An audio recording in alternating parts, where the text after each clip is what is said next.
저는 지난주에 이어서 오늘 두 번째 전도에 대한 말씀을 증거하도록 하겠습니다.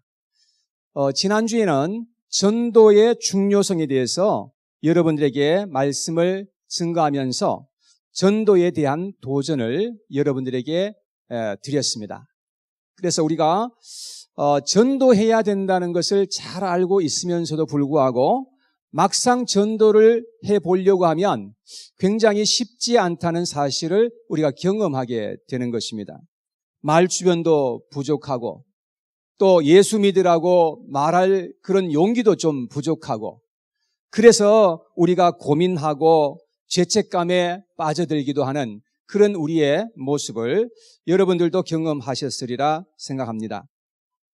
자, 그런데 예수님께서는 전도에 대해서 뭐라고 우리에게 말씀하시는지 같이 한번 생각해보는 그런 시간이 되었으면 좋겠습니다. 예수님은 무엇보다도 이 세상에 살아가실 때에 전도에 대한 많은 관심과 열정을 보이셨던 그러한 사실을 우리는 보게 되는 것입니다. 누가복음 4장 43절과 44절에 보면 이렇게 말씀합니다. 다 같이 시작. 예수께서 이르시되 내가 다른 동네들에서도 하나님의 나라 복음을 전하여야 하리니 나는 이 일을 위해 보내심을 받았노라 하시고 갈릴리 여러 회당에서 전도하시더라. 예수님께서 이 말씀을 하신 걸 보면 얼마만큼이나 예수님께서 전도를 위해서 그렇게 열정을 보이셨는지를 우리가 알게 되는 것입니다. 자, 그런데 이 복음 전도는 말로만 되는 것이 아니라고 하는 사실을 우리가 알아야 하는 것입니다. 여러분, 말로만 하게 되면 효과가 없습니다. 아니, 오히려 복음의 장애가 될 수도 있다는 사실을 우리는 알게 되는 것입니다. 전도는 반드시 행동이 같이 따라야 한다는 것을 우리가 기억해야 되는 것입니다.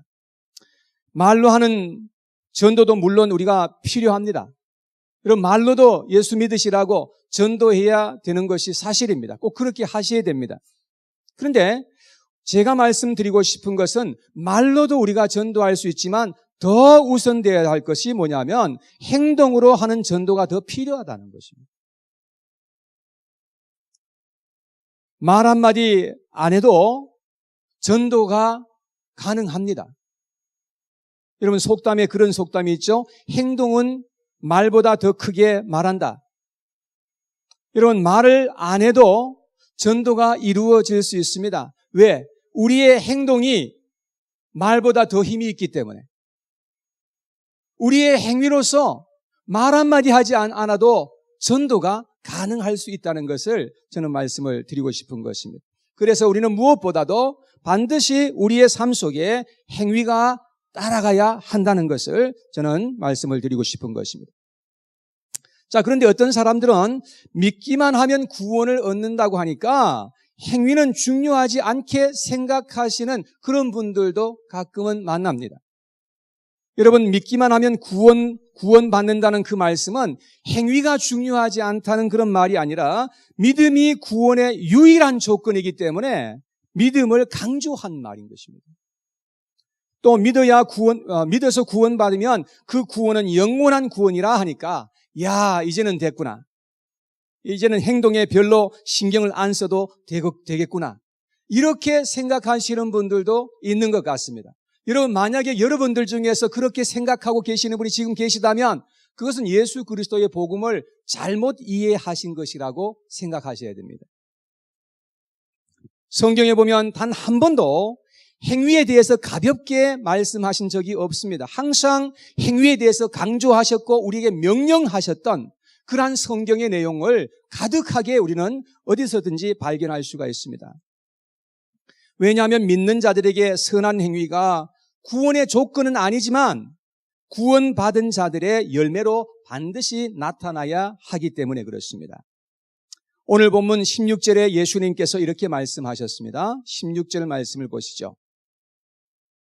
이같이 너희 빛이 사람 앞에 비치게 하여 그들로 너희 착한 행실을 보고 하늘에 계신 너희 아버지께 영광을 돌리게 하라. 자, 예수님께서 하신 이 말씀을 보면 우리가 착한 행실을 하게 되면 사람들이 하나님께 막 영광을 돌리게 된다고 그렇게 말씀을 하십니다. 여러분, 주변에 있는 어떤 사람이 착한 행실을 막 하게 되면 주변에 있는 사람들이 그 사람도 물론 칭찬하겠지만 하나님께 막 영광을 돌린다는 말인 것입니다. 여러분, 우리의 착한 행실을 보고 사람들이 막 하나님께 영광을 돌리면 구원은 시간 문제입니다. 그 사람은 아주 쉽게 구원받을 수 있는 그런 길이 얼마든지 열려 있습니다. 여러분, 그래서 하나님을 믿는 사람들은 착하게 살고 선하게 살아야만 한다는 것을 우리는 성경을 통해서 배울 수 있는 것입니다. 이번에 제가 과테말라에 갔을 때에 저는 빌립보서를 집중해서 읽었습니다. 빌립보서 4장 9절에 보니까 이런 말씀이 있는데 제가 거기에서 또 다시 한 번 더 이 말씀이 제 마음속에 이렇게 와닿았던 그런 말씀입니다. 다 같이 한번 읽어볼까요? 시작. 너희는 내게 배우고 받고 듣고 본 바를 행하라. 그리하면 평강의 하나님이 너희와 함께 계시리라. 여러분, 우리가 배우고 받고 듣고 본 바를 어떻게 하라고요? 행하라고 말씀합니다. 그리하면 하나님께서 너희와 함께 계시리라. 이렇게 말씀을 하셨습니다. 여러분, 우리가 아무리 많이 배우고 많이 들었어도 그 말씀을 행하기 전까지는 진짜 배운 것은 아무것도 없다고 할 것입니다. 어찌하면 배우지 않은 만도 못할 수도 있는 것입니다. 사무엘상 2장 3절 하반절에 보니까 다 같이 시작. 여호와는 지식의 하나님이시라 행동을 달아보시느니라. 여러분, 하나님께서는 여러분과 제가 말하고 있는 것, 여러분과 제가 믿고 있는 것을 과연 행하는지 행하지 않는지를 하나님께서 굉장히 관심 있게 보신다는 그런 말씀이죠. 우리가 많이 알고 있는 것 굉장히 중요합니다. 그렇지만 행동하기 전까지는 그 하나도 소용이 없는 것입니다. 우리가 아무리 많이 생각하고 있어도 행동하기 전까지는 그건 아무것도 아닐 것입니다. 부뚜막에 있는 소금도 집어넣어야 맛이 난다고 했습니다. 그렇듯이 여러분, 우리가 하나님의 말씀을 받고 그 말씀에 반응해서 행동할 때에 그리할 때 축복이 임하게 되고 우리에게 열매로 나타나게 될 때가 온다는 말씀인 것입니다. 마태복음 11장 19절 하반절에 예수님께서 하신 말씀입니다. 다 같이 시작. 지혜는 그 행한 일로 인하여 옳다함을 얻느니라. 여러분, 그렇습니다. 우리가 알고 있는 것을 행할 때에 우리는 옳다함을 받는다는 것입니다. 그것이 바로 우리에게 지혜가 된다라고 하는 것입니다. 우리가 말씀을 따라서 선행을 할 때에 첫째는 하나님께 영광이 되고 하나님께서 굉장히 기뻐하시는 것입니다. 하나님께서 여러분과 저를 통해서 많은 영광을 받으시는 것입니다.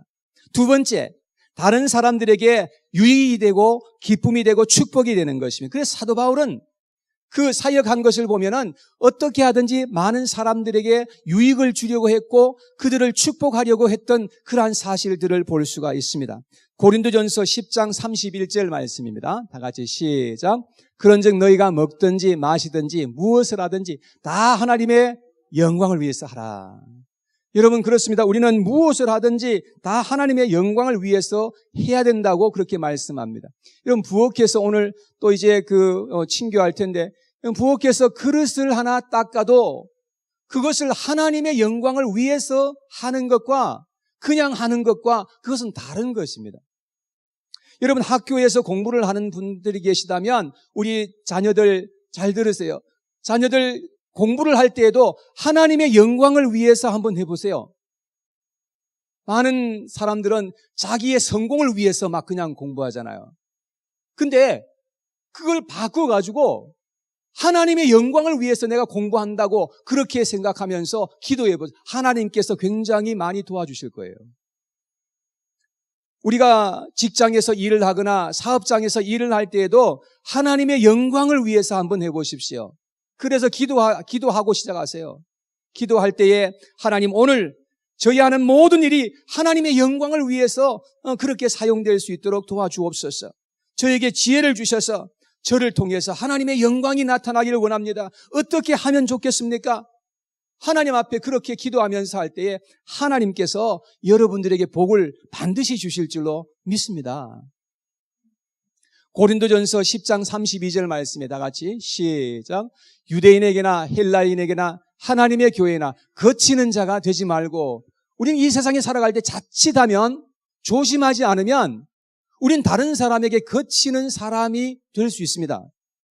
다른 사람이 걸려 넘어지는 그런 거치는 돌이 될 수가 있는 겁니다. 그런데 그렇게 살지 말라고 우리에게 이렇게 말씀해 주고 있습니다.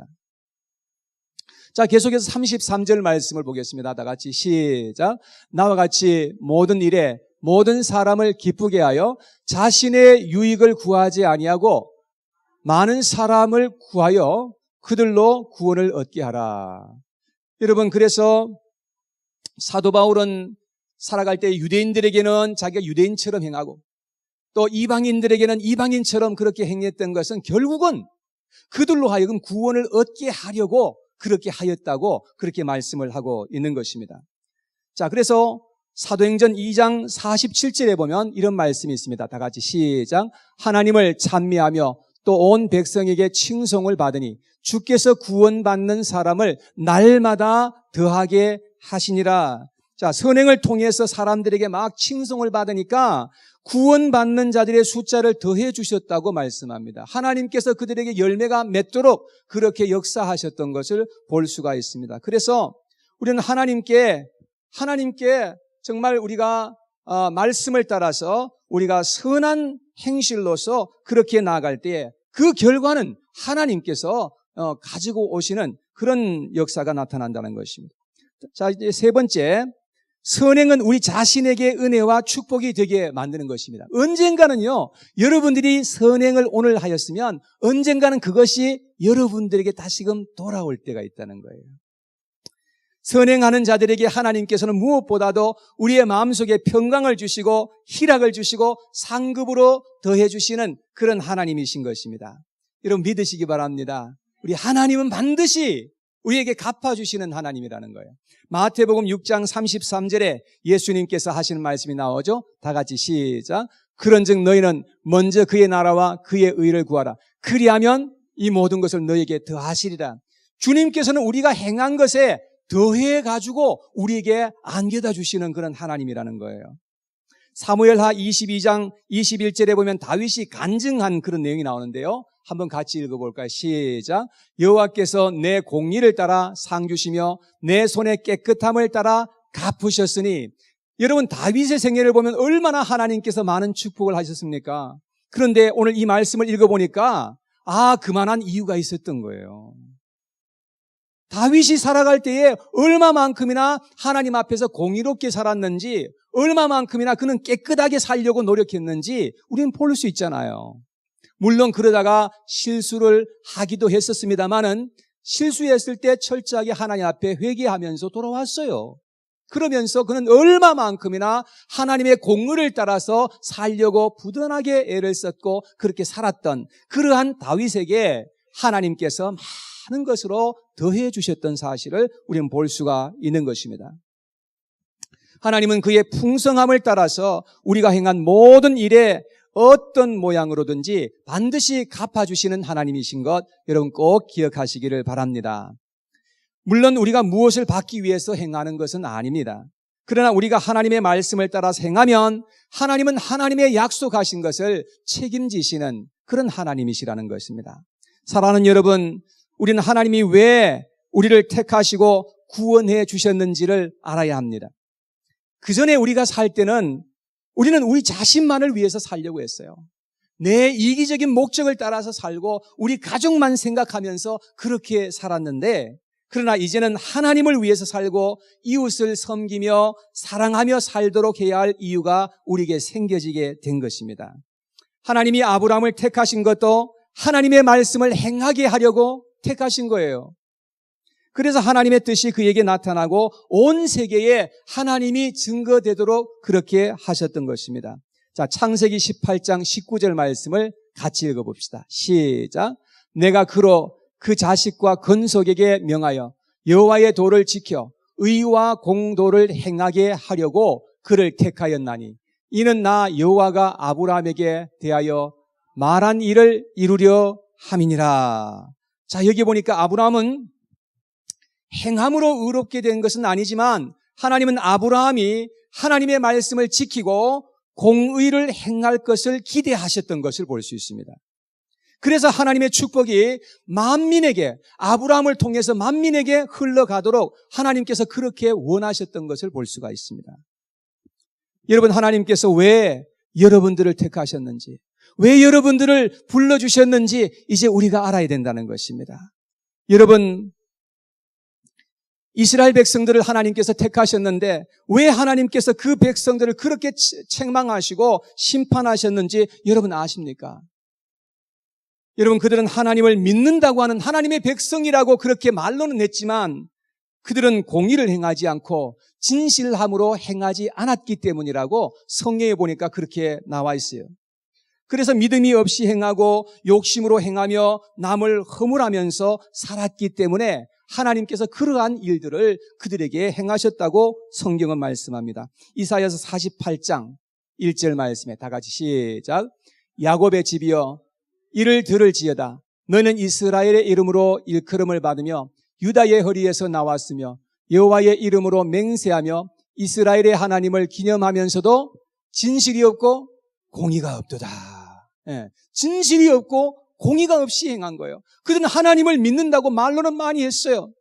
그런데 그들은 진실이 없고 공의가 없이 그렇게 행하였다고 그렇게 책망하신 것입니다. 여러분, 예수님께서 이 땅 위에 사실 때에 왜 바리새인들에게 그렇게 무섭도록 책망하셨을까요? 여러분, 동일한 이유 때문이었습니다. 누가복음 11장 42절 말씀에 다 같이 시작. 화 있을진저 너희 바리새인이여 너희가 박하와 운향과 모든 채소의 11조는 들이되 공의와 하나님께 대한 사랑은 버리는도다. 그러나 이것도 행하고 저것도 버리지 말아야 할지니라. 자, 이 바리새인들은 하나님을 믿는 그러한 그 행위가 있었습니다. 그런데도 불구하고 그들은 하나님에게 대한 사랑을 버렸어요. 공의를 버리고서 그들은 행하였기 때문에 예수님께서 그토록 무섭게 책망하셨던 것을 볼 수가 있습니다. 사랑하는 여러분, 하나님께서 여러분과 저를 불러주신 이유를 이제는 알아야 합니다. 이것은 부모님들이 자식들에게 원하는 것과도 동일한 것입니다. 저에게는 하나님께서 새 아들을 이렇게 주셨는데요.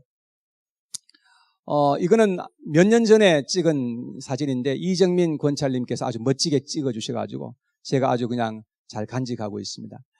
제가 결혼하기 전에 늘 제가 버릇처럼 말한 것이 있었는데 그게 뭐냐 하면 나는 결혼하면 꼭 동갑내기와 결혼할 거야.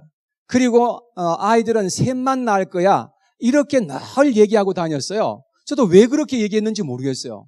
근데 결혼하고 나중에 한참 결혼한 후에 돌아보니까 진짜 제가 말한 대로 그대로 됐더라고요. 그래서 저희 아내는요, 결혼을 하니까 아기를 딱 하나만 낳자 그래요. 그래서 일단 하나를 낳았어요. 낳았는데 아무래도 제가 생각하니까 안 되겠어.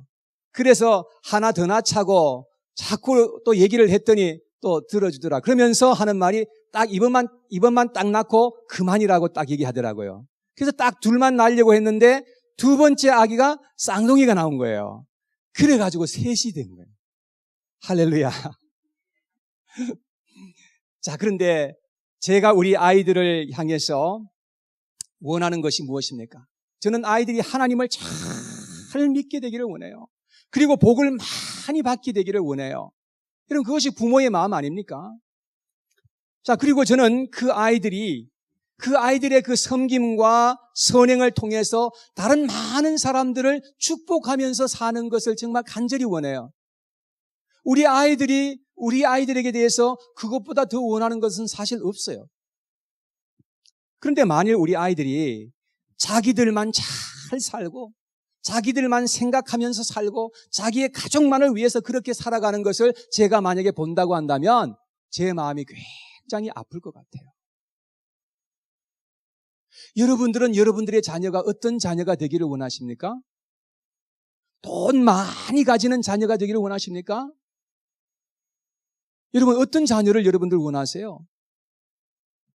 저는 우리의 자녀들이 정말 하나님을 잘 믿어서 복을 받는 사람들이 되기를 원하고, 그래서 그 자녀들이 섬기고 그 자녀들이 베풀므로 말미암아서 또 다른 많은 사람들이 복을 받고 많은 사람들이 주님 앞에 돌아오는 그런 축복이 있게 되기를 간절히 원하는 겁니다.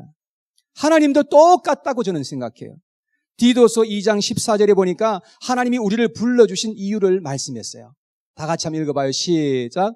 그가 우리를 대신하여 자신을 주시면 모든 불법에서 우리를 속량하시고 우리를 깨끗하게 하사 선한 일을 열심히 하는 자기 백성이 되게 하려 하심이라. 여기에 보니까 하나님께서 우리를 택하신 이유가 나와 있어요. 우리로 하여금 하나님의 그 선한 일을 열심히 하는 그런 하나님의 백성들로 이 세상에 살도록 하기 위해서, 그래서 우리를 불러주셨다고 그렇게 말씀을 합니다. 자, 아모스서 5장 24절에도 하나님께서 이스라엘 백성들에게 하신 말씀이 나와 있어요. 다 같이 시작. 오직 정의를 물같이 공의를 마르지 않는 강같이 흐르게 할지어다. 여러분, 공의와 정의를 물같이 흘려보내라는 거예요. 우리가 이 세상에 살면서 선한 일을 가득하게 함으로 말미암아서 이렇게 세상에 흘려보내라는 것입니다. 우리가 하나님의 백성이라고 한다면 선하게 살고 의롭게 살도록 하나님께서 이렇게 간절히 원하고 계신다는 것을 볼 수가 있습니다. 그래야 우리를 통해서 하나님이 세상에 전파되고 예수 그리스도의 복음이 널리 세상에 증거될 수 있기 때문에 그런 것입니다. 자, 그런데 우리가 하나님의 원하시는 뜻을 알아요. 알면서도 왜 선한 일을 행하지 못하는 것입니까? 그 이유는 무엇입니까? 그 이유는 바로 자기 희생과 자기의 수고를 원하지 않기 때문에 그렇습니다. 예수님께서는 오늘 본문에서 말씀하십니다. 너희는 세상의 소금이라, 너희는 세상의 빛이라고 이렇게 말씀을 하셨습니다. 여러분, 그런데 소금이 맛을 내리면 어떻게 됩니까? 이 소금이 맛을 내리면 녹아야 되는 것입니다. 여러분, 양초에서 빛이 발하려면 어떻게 돼야 됩니까? 여러분, 이것이 녹아야만 가능할 수 있는 것입니다. 그리고 한 알의 밀알이 땅에 떨어져서 열매가 되려면 어떻게 됩니까? 열매가 되려면 땅 속에 묻혀야만 가능한 것입니다. 여러분, 그래서 자기 희생이 없이는 결코 우리가 맛을 낼 수도, 빛을 비출 수도, 열매를 맺힐 수도 없다는 사실을 우리에게 가르쳐 주시는 것입니다. 그래서 예수님께서 마태복음 16장 24절에 제자들에게 이렇게 말씀하십니다. 다 같이 시작. 이에 예수께서 제자들에게 이르시되 누구든지 나를 따라오려거든 자기를 부인하고 자기 십자가를 지고 나를 따를 것이니라. 자기 자신을 부인하지 않으면, 자기의 십자가를 지지 않으면 아무도 하나님의 말씀을 따라서 선행할 수 없다는 것입니다. 우리가 선행을 할 수는 있겠지요. 그렇지만 그것은 하나님의 뜻대로 하는 선행이 아니라 전적으로 자기의 뜻대로 하는 선행이기 때문에 그것은 선행이라고 결코 말할 수도 없을 것입니다. 세상 사람들이 어쩌다가 교회에 와보고 은혜는커녕 자칫하면 시험에 잔뜩 들어서 돌아가기가 쉽습니다. 여러분, 우리 교회에서 교인들이 행하는 그러한 모습들을 보면서 은혜를 받아야 되는데 자칫하면 시험에 들어버려요. 어떤 분은 교회에서 성도들이 친교를 한 다음에 음식을 막 그냥 함부로 버리는 걸 보고 깜짝 놀라시는 분을 봤어요, 제가. 여러분, 믿지 않는 사람들도요, 음식을 함부로 버리면 그거 안 좋은 거라는 거 잘 알고 있어요. 그렇다면 우리 믿는 사람들은 음식 이거 함부로 막 그냥 버리는 거 이거 정말 조심해야 되는 것입니다.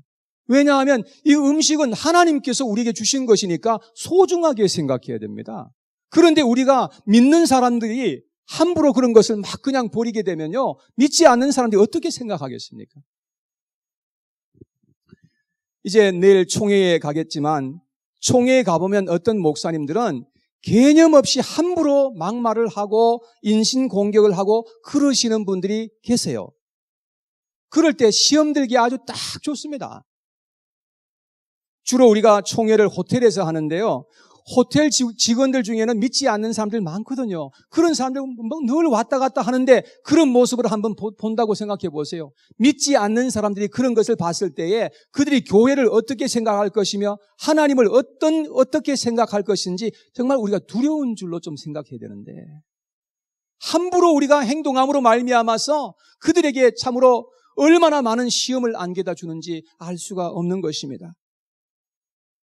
교회에 다니는 사람들이 싸우고 정직하지 못하고 인색하게 살아간다면 전도할 생각도 말아야 됩니다. 왜냐하면 무슨 말을 한다 하더라도 아무리 좋은 말을 해도 전도가 되지 않을 것이 뻔하기 때문에 그렇습니다. 여러분, 우리는 말 한마디 하지 않아도 전도가 가능할 수 있습니다. 여러분, 그렇다고 해서 말을 하지 말라는 그런 뜻이 절대로 아닙니다. 우리는 말을 해야 돼요. 그렇지만 우리가 말을 하지 않더라도 전도가 가능할 수 있다는 것을 제가 말씀을 드립니다. 그렇게 하려면 우리의 행실이 바로 되어야 한다는 것입니다. 그리스도인들의 행동은 보증수표처럼 정직하고 착해야 된다는 것입니다. 믿지 않는 사람들이 볼 때에도 신뢰할 수 있도록 정직한 생활을 우리가 하도록 해야 된다는 것입니다. 여러분, 물질관도 우리가 손해를 보더라도, 지금 당장의 손해를 보더라도 정직해야만 합니다. 여러분, 나라에 대한 세금도 정직하게 하십시오. 나라에 대한 세금을 다 내면 남는 게 하나도 없다. 여러분, 그래도 정직한 세금을 내도록 하십시오. 그리고 하나님 앞에 11조 드리는 것도 여러분 정직한 11조를 드리세요. 11조를 드리는 것도 너무나 들쭉날쭉해요.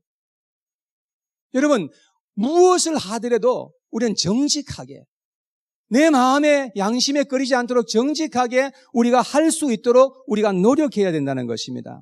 그렇게 하면 당장에는 손해가 나는 것 같아요. 당장에는 정말 큰일 날 것 같아요. 그런데 하나님이 큰일 나지 않도록 반드시 하나님께서 책임져 주시고 도와주실 것이라고 저는 그렇게 믿어요. 미국 전역에 1700개의 점포를 가지고 있는 에커드 약국이 있습니다. 그 에커드라고 하는 사람이 이 약국을 드럭스토어를 이렇게 창업을 했는데, 이분이 그렇게 사업을 하다가 어느 날 예수님을 믿게 됐어요.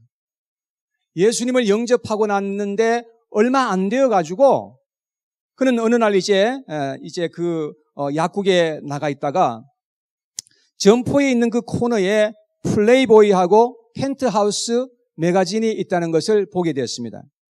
그때에 그는 사장을 불렀습니다. 사장을 불러서 말하기를, 저 잡지들을 내 점포에서 즉시 치워주시오 하고 부탁을 했습니다. 그랬더니 그 사장이 하는 말이, 그 잡지를 통해서 1년에 300만 달러를 우리가 수입을 올릴 수 있는데 이것을 지금 치우라는 말입니까? 하고 그렇게 얘기를 했습니다. 그랬더니 에커드가 하는 말이, 그것들을 속히 치우시어 나는 300만 달러를 잃는 편을 선택하겠소 라고 하면서 그렇게 하였던 것입니다. 여러분, 예수 믿는 사람들은 세상에 있는 사람들과 뭔가 달라도 달라야 되는 것입니다.